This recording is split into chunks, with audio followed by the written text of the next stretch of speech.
So here's a pretty ambitious project for me. This old corn sheller that I picked up at an auction is a little worse for wear and needs a ton of work to get it up and running. So over the course of the next couple months, my intentions are to strip this down, clean it up, rebuild it, and put it back into operation. It does in fact work. It does turn, but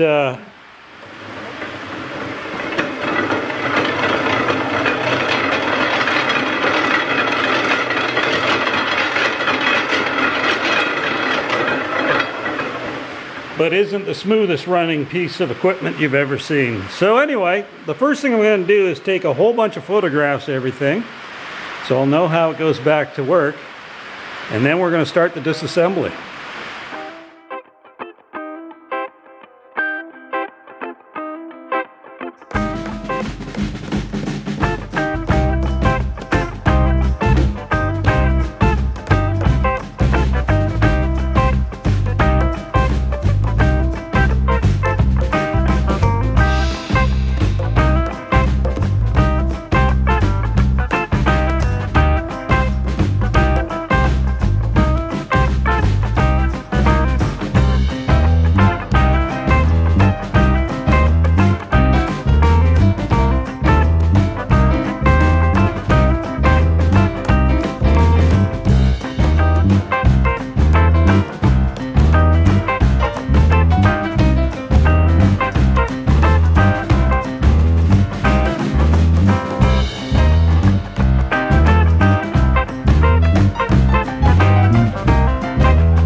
before we get too far along with the disassembly, I wanted to stop for a moment, take stock in what we've done so far, what we have left to do, and what I've discovered to this point.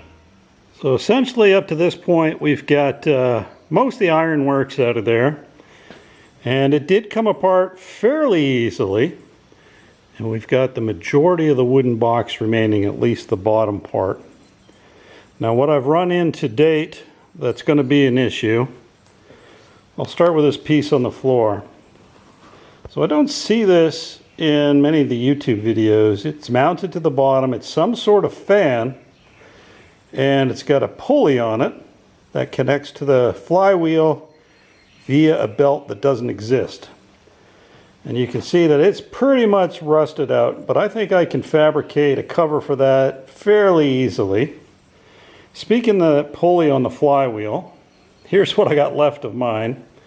1/4 of a pulley. So I'm going to have to source a new pulley, which I think I'll be able to do, that looks fairly period correct. I mean, all I need is a right diameter V-groove metal pulley with the right bore on it. The wood is pretty much rotten. I'm going to have to replace it all except for maybe the two sides. And I'm already running into a challenge in finding the correct lumber sizes here locally. So the big box stores do have hardwood that comes in 2x2, which most of these are, except for, as you know, 2x2 at a box store is 1.5 by 1.5, and I need true 2x2. So that's going to be something I'll be working on this week, is try to source some lumber here locally. And then one big thing I'm missing is, if you recall, there was a curved portion here on the front without a cover, and normally that would have a beautiful cast iron cover, which did not come with it, and I can't refabricate a cast iron cover, so I will have to make something that looks decent and just go with that. That's the best I'll be able to do. But otherwise, I think it's going to come back together pretty good here shortly. I'm going to start cleaning up these metal bits. But first I'm going to finish tearing apart the wooden structure.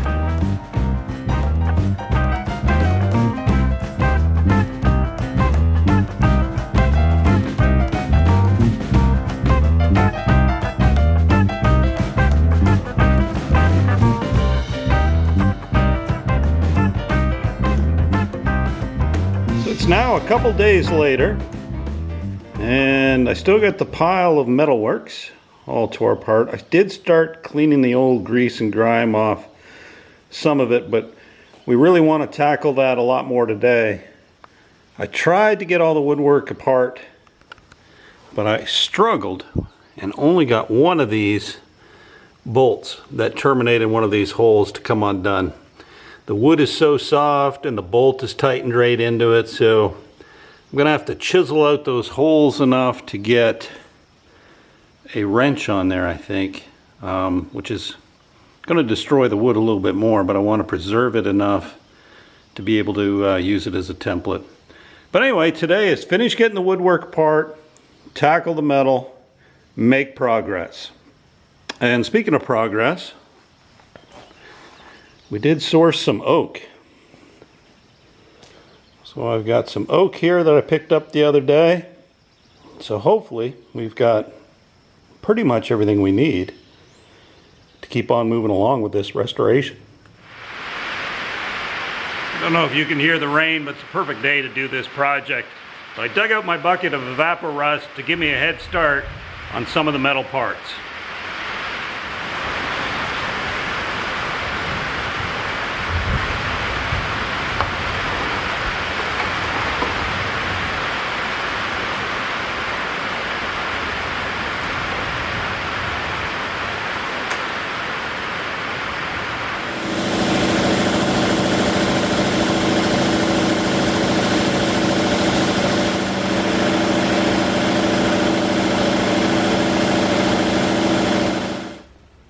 So we've made some slow and steady progress on the corn sheller restoration.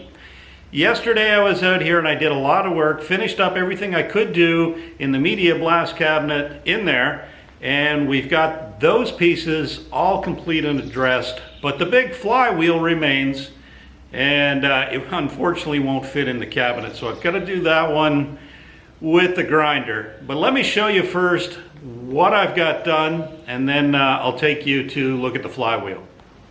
So here are the miscellaneous bits and bobs that we've got completed from the metalwork of the corn sheller. Now these have all been media blasted, primed, and painted. Like I said before, I tried bluing them, but it's extremely patchy. We'll try it again on the bolts maybe and see how that goes.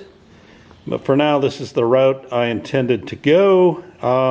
There was some evidence these were painted at one point in the past and actually painted red, but I went with black. Now let's take you over to the flywheel. So here's the big flywheel, and I actually started it yesterday with the grinder, but you can see the grime and rust that's caked onto this thing. And so we're in the process of taking that off with the wire brush on the grinder. I'm gonna have to come back with something smaller and get in the little crevices here and around the spokes, but progress is slow, but like I said, it's steady, and we got to get her done.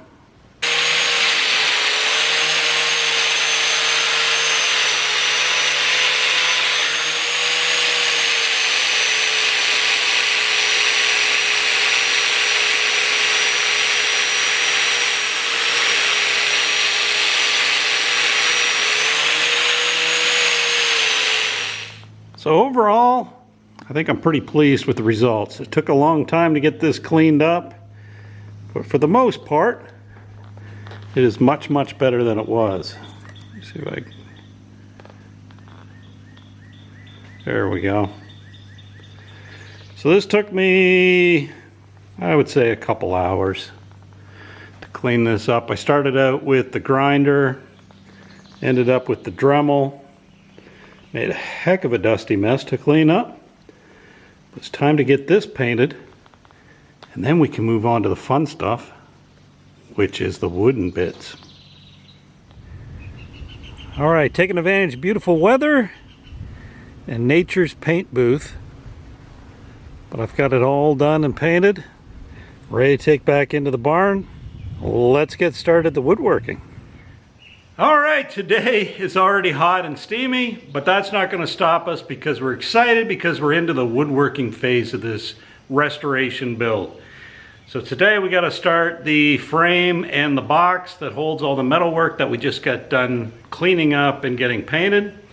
And I'm pretty excited to get this started because it means I'm going to use some tools that I A, haven't used in a long time, or B, haven't used at all. Let me show you that first one that I haven't used at all as of yet. So here's a Craftsman joiner. I think it's a 6-inch joiner. I picked it up at auction a little over a year ago. Can't remember what I paid for it, somewhere around $40 to $50. And I've turned it on and tried it when I picked it up to make sure it worked. And then I tried it again when I drug it out of the corner here earlier this week. And it also worked. So I'm hopeful that this will be able to give us a flat edge to get us started on our oak boards. Now when I got it, the top was as crusty and rusty as you can imagine. So I took this all apart earlier in the week, cleaned off the working surface with some steel wool and WD-40 and scrubbed and scrubbed and scrubbed. Now it's not shiny, but it does have a clean patina to it now. So it's all set to go there. Now my backstop here was out of square. So I've got to set that up first, make sure we have a nice square back, and then we'll start shaping some wood. And again, here's a different look at that oak that I picked up a few weeks ago.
All right, so we've got our blanks cut out. These are the back legs. These are the front legs.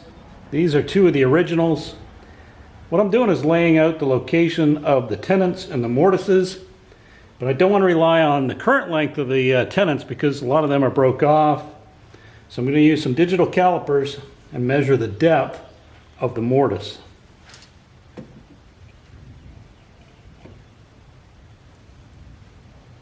It's right there, 1 inch deep.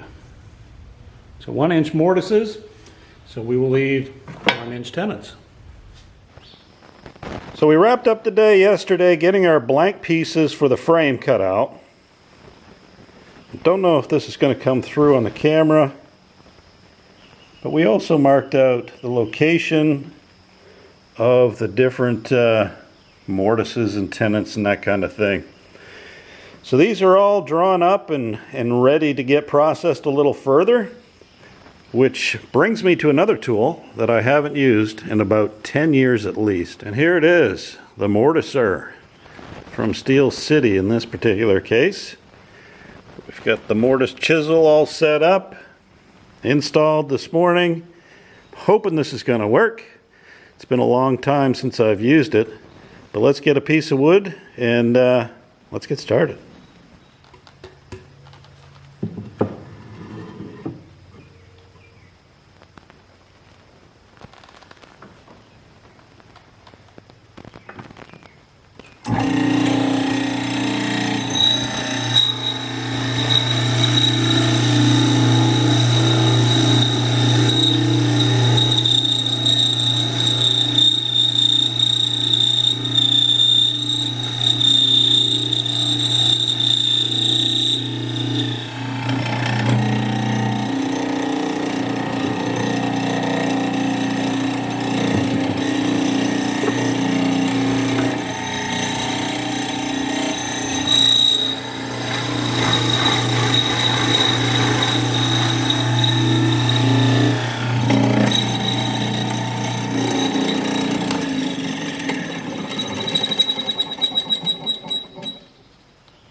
Hoping this will come out on the camera. There you can see a fairly decent mortise. Now I can clean that up just a little bit with a chisel, but with the depth gauge, it should be the perfect depth and the perfect width. Now to do a whole lot more of them.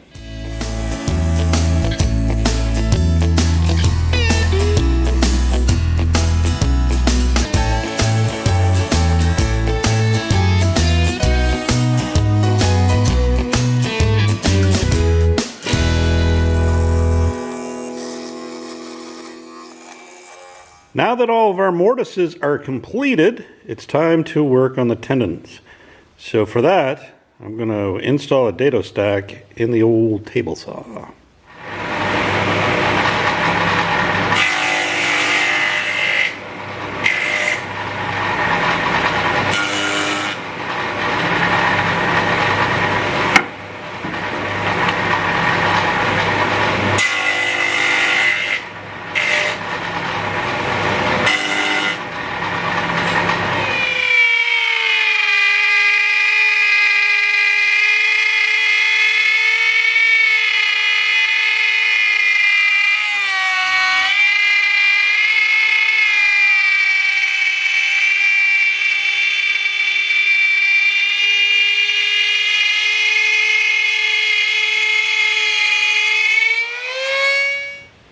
For all of you still hanging in there, hopefully you want to see how this turns out. I know I certainly want to know how this is going to turn out. I'm getting more confident as I go along. But as you saw in the last clip, I was wrapping up the frame pieces, not put together yet. I need the box and the panels before I do that. But my gut's telling me I'm about half done. And since this video's already gone on probably too long for some of you, I'm going to wrap up this episode, and then whatever I need to do to wrap up the entire project, we'll capture that in part 2, I promise. So if you'd want to see how that turns out, it'll probably be another 3 or 4 weeks before I get that video out. But hit the subscribe button. If you got any questions or comments in the meantime, leave them below. And we'll see you in the next video. Bye-bye.